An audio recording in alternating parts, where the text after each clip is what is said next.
Have you ever noticed how a conversation can be completely over, but your brain refuses to move on? You're done talking, you've said goodbye, everyone has gone their separate ways. Yet hours later, maybe while lying in bed, maybe while staring at the ceiling, maybe while scrolling aimlessly, your mind suddenly presses replay. That moment, that sentence, that reaction. And before you realize it, you're back there again. You hear your own voice in your head. You imagine their facial expression. You replay the tone.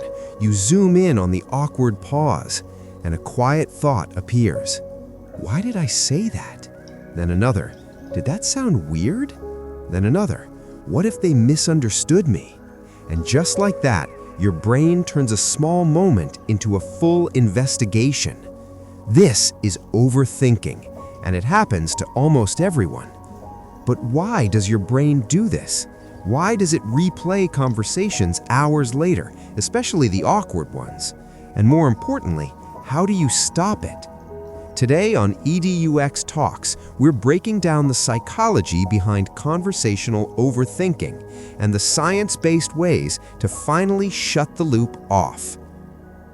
Let's start with the most important truth.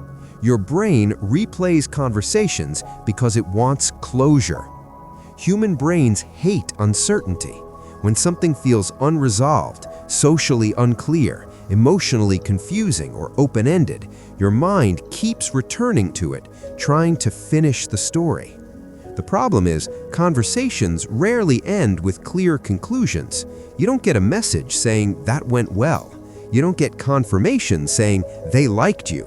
You don't get certainty saying, "You said the perfect thing." So your brain fills in the gaps. And when the brain lacks information, it doesn't choose the neutral explanation. It chooses the threat. This comes from our evolutionary past. For most of human history, social belonging meant survival. Being rejected by the group was dangerous. So the brain evolved a powerful system to monitor social interactions, especially moments where you might have made a mistake. Your brain constantly asks, "Am I accepted? Did I fit in? Did I say something wrong? Did I damage my reputation?" Even today, that ancient system is still running.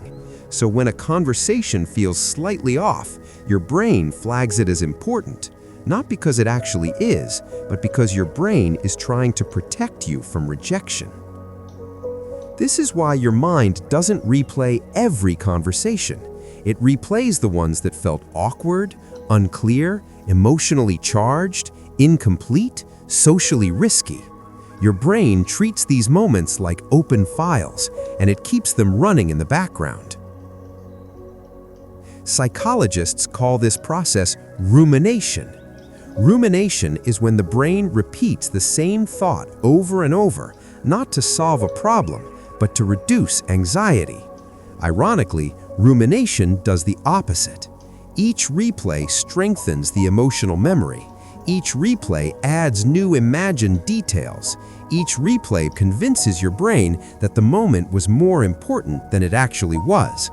What started as a small interaction slowly grows into something that feels huge. Now here's something important. Your brain overthinks conversations most when things get quiet. During the day, your mind is busy, you're distracted, you're interacting, you're moving from task to task. But at night, or during quiet moments, your brain finally has space to process emotions, and unresolved social moments rush in. That's why overthinking happens at night, in bed, in the shower, while trying to sleep, during silent moments. It's not that the conversation suddenly became important. It's that your brain finally noticed it was unfinished. There's also something called negativity bias. Your brain remembers negative or awkward moments more strongly than positive ones. You could have 10 normal conversations in one day and one slightly awkward one. Your brain will ignore the 10 and replay the one. Not because it defines you, but because your brain treats potential mistakes as valuable information. But here's the part most people don't realize. The version of the conversation in your head is not accurate. When you replay it, you're not watching a recording, you're reconstructing it. Each replay changes the memory slightly. Your emotions fill in gaps, your assumptions rewrite tone, your fears exaggerate reactions. Over time, you're no longer remembering what happened, you're remembering what your brain imagined happened. And the more you replay it, the more real that imagined version feels. So how do you stop the loop? Not by forcing your thoughts to stop. That only makes them louder. Your brain doesn't respond to pressure, it responds to safety. So instead of fighting the thought, you change the signal your brain is receiving. First technique, name the pattern. The moment you notice the replay, say to yourself, "This is rumination. This is my brain seeking certainty. This is anxiety, not reality." Labeling the thought activates the logical part of your brain and reduces emotional intensity. You step out of the thought instead of being trapped inside it. Second technique, calm the body first. Overthinking lives in a stressed nervous system. Slow breathing, relaxing your shoulders, feeling your feet on the ground, noticing sounds around you. These signals tell your brain there is no threat right now. A calm body leads to a calmer mind. Third technique, replace the question.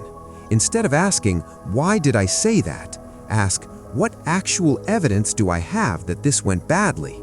Most of the time, the answer is none. Your brain reacts to possibility, not proof.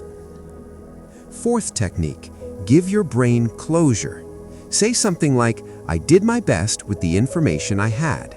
Not every moment needs analysis. If it matters, I can reflect later. You're not ignoring the thought, you're closing the file. And once your brain feels closure, the loop loses its power. Final technique, remember this truth. Other people are not analyzing you the way you analyze yourself. They're replaying their words, their mistakes, their insecurities. What feels huge to you is often barely noticed by anyone else. Your brain magnifies moments because it's attached to you. Overthinking conversations doesn't mean you're awkward. It doesn't mean you're socially bad. It doesn't mean something is wrong with you. It means you care. It means you're socially aware. It means your brain is trying, sometimes too hard, to protect you. But protection doesn't always mean accuracy. You don't need to relive every moment to grow. You don't need to analyze every word to improve. You don't need perfection to be accepted. Sometimes the healthiest thing you can do is let a moment remain imperfect and let it stay in the past. If this helped you understand your mind a little bit better, subscribe to EDUx Talks. We break down the science behind everyday thoughts and emotions so you can stop fighting your brain and start working with it. Because your mind isn't broken, it's just trying to keep you safe, even when you don't need it to anymore.